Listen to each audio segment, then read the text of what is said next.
محترم بھائیوں، اس وقت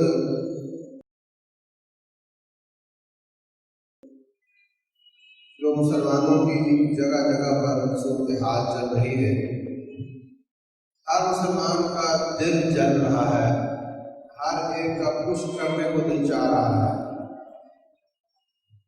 لیکن کوئی سرا ہاتھ نہیں لگ رہا، تو سمجھ نہیں آ رہی کیا کریں۔ اس صورتحال میں پہنچنے سے پہلے ہم سب نے اجتماعی طور پر بحیثیت امت کئی جرم کیے ہیں جس کی سزا نہیں ہوئی، اور ایسی کیفیت ہے کہ بے بسی ہے۔ جتنے لوگ مجھے کئی فون کرتے ہیں یہ کیا کریں ان حالات میں ان سے پوچھتا ہوں تم کرنے کے ہو بھی نہیں، کیا تم نے کوئی تیاری کی ہے؟ کہتا نہیں، تو پھر کیا کرو؟ جب تیاری ہو رہی تھی تو تم سو رہے تھے، اب تو بغیر تیاری کے کیا کرو گے؟ سوائے جذبات کے میرے پاس ہے کیا؟ تو انفرادی طور پر ہم نے یہ جرم کیا کہ ہم نے اپنی تیاری نہیں کی، جبکہ یہاں تیاری کا موقع تھا جو کہ اور مسلمان ملکوں میں نہیں، اور ہم نے نہیں کی۔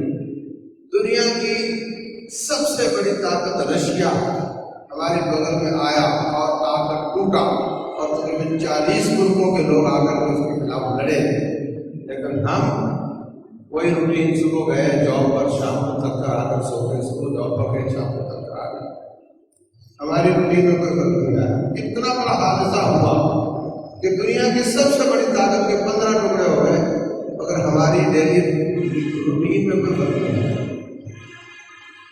پھر امریکہ 61 ملکوں کی قیادت کرتا ہوا آیا اور آ کر حملہ آور ہوا، اور اللہ کے بندوں نے اس کا مقابلہ کیا اور وہ دوڑنے میں مجبور ہوا، لیکن ہماری ڈیلی روٹین نہیں بدلی، وہی جاب پر جانا، واپس آنا، رات تک کا سو جانا۔ تو جو بے حس لوگ ہوتے ہیں پھر ان کے ساتھ بے بسی کا ہی شروع کیا جاتا ہے۔ من قرية إلا نحن مهلكوها ومعذبوها عذابا شديدا۔ اللہ فرماتے ہیں ہر بستی اس کو ہم یا ہلاک کریں گے یا شدید عذاب دیں گے قیامت سے پہلے۔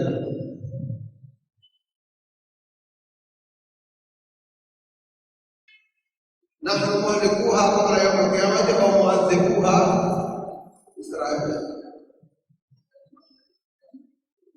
وَإِن مِّن قَرْيَةٍ إِلَّا نَحْنُ مُهْلِكُوهَا أَوْ مُعَذِّبُوهَا عَذَابًا شَدِيدًا۔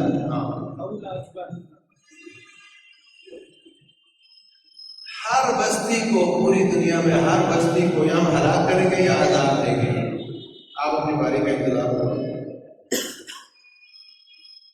جو قومیں کسی کی مصیبت کو اپنی سمجھ لیتی ہیں، پھر اللہ ان کی اپنی مصیبت ڈال دیتا ہے۔ جو جنگوں سے دور رہتا ہے جنگیں اس کے قریب آتی ہیں، اور جو جنگوں کے قریب آتا ہے جنگیں اس کے دور رہتی ہیں۔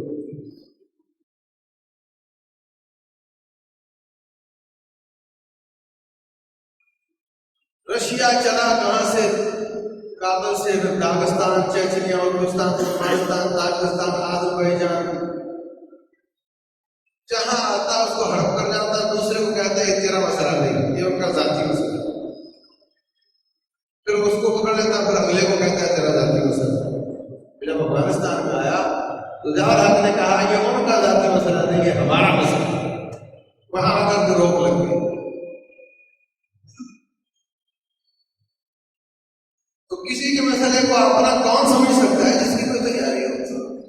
بحثیت انڈیویجول، بحثیت انفرادی ہم نے کوئی تیاری نہیں کی۔ اب جنو پڑو، بے بسی ہے، کچھ نہیں کر سکو گے، بس دعا کرو اللہ تعالیٰ کافروں کی توپوں میں کیڑے ڈال دے، وہ ڈال دے گا اور ہلاک ہو جائیں گے، تباہ ہو جائیں گے۔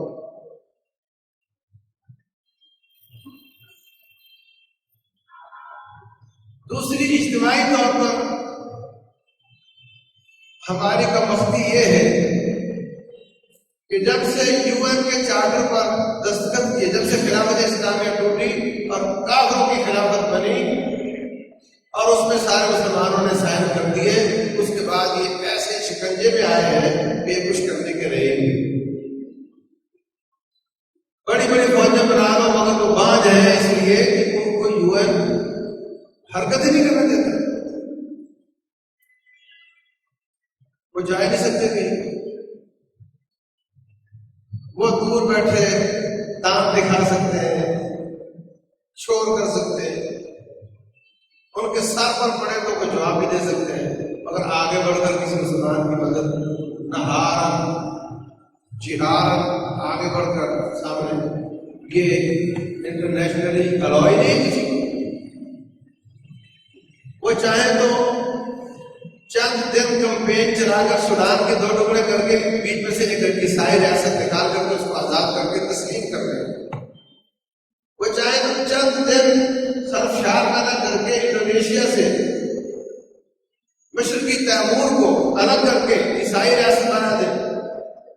وہ چاہے تو 70 سال پرانی قراردادوں کو خود ہی کا رقم کر دیں, اس پر بات کرنے کی اجازت نہ دیں.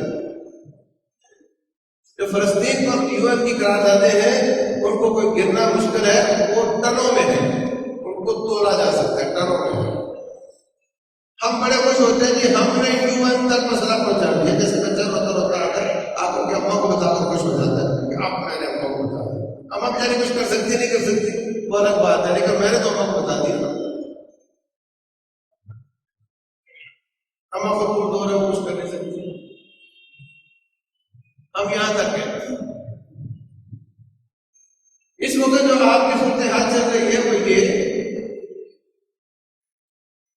کہ آپ مانے نہ مانے کافر اس بات کو مانتا ہے کہ پاک افغان پالیسی, اوباما کہتا تھا پاک افغان پالیسی, وہ ان دونوں کو ایک سمجھتا ہے.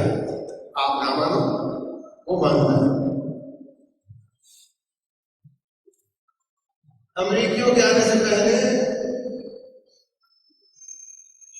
کابل کا ٹیلی فون کا کوڈ 051 تھا, اسلام آباد سے لوکل کال تھا. جلال آباد کا 081 تھا, پشاور سے لوکل کال تھا. کندھار کا کابل 091 تھا, کوئٹہ سے لوکل کال تھا. کوئی ویزا نہیں تھا, روپیہ چلتا تھا وہاں پر. آپ مانو نہ مانو یہ دونوں ایک ملک ہیں, ان دونوں کے خون ایک ہو چکے ہیں. اگر وہاں طالبان ہیں تو ان کے اساتذہ پاکستان میں ہیں, وہ کہاں سے پڑھ کر گئے؟ یہ ایک ملک کے دو نام ہیں. وہ اس بات کا اعلان کرتے ہیں پاک افغان پالیسی, جو اس کی وہی ہماری, جو ان کے لیے وہی ان کے لیے. اور پاکستان کو گھیرنے کے لیے انڈیا افغانستان میں گیا, وہاں انویسٹمنٹ کی بہت زیادہ, وہاں پہ پتہ نہیں 36 یا 39 ایمبیسیاں کھولی, پاکستان پہ حملے کی. وہاں پہ بہت زیادہ انہوں نے پولیس کی تنخواہیں, سڑکیں بنانا, اور لڑکوں کو لے گئے ہم انڈیا جا کر پڑھانے کے لیے, لڑکیوں کو لے گئے ہیں, اور وہاں کے نصاب مفت میں دیتے ہیں, وہاں تنخواہیں مفت میں دیتے ہیں. بڑی انویسٹمنٹ کی ہے یہ پاکستان کو گھیرنے کے لیے. اور پاکستان نے نہایت چالاکی کے ساتھ امریکہ کے پیسے سے امریکہ کے خلاف لڑائی کری ہے. اب تو بول رہے تو, اور سب بول رہے ہیں تو ہمیں بھی بولنے دو. اور ان کو آپ پر بڑا غصہ ہے, اور وہ آپ سے جاتے جاتے بدلہ لینا چاہتے ہیں. ٹائم بہت تھوڑا ہے. ادھر طالبان ان کی دم پہ پاؤں رکھ کر بیٹھے ہوئے ہیں. ان سے ابھی کون سا علاقہ چھین لیا؟ کندھار چھین لیا, ان کو پکڑ لیا اور سرنڈر ہو گیا, اسلحہ دے رہے. ادھر سے انہوں نے مصیبت بنائی ہوئی ہے اور ان کو نکلنا جلدی ہے. ادھر سے مذاکرات تیز کیے جا رہے ہیں. جب ادھر سے نکل گئے تو پاکستان سے بدلہ نہیں لیا جائے گا, ٹائم لیمٹ تھوڑا ہے. تو مودی تو ہی کچھ کر, ادھر سے تو ادھر حملہ کر دے, ادھر سے یہ جذبات میں آ کر کے حملہ کریں گے.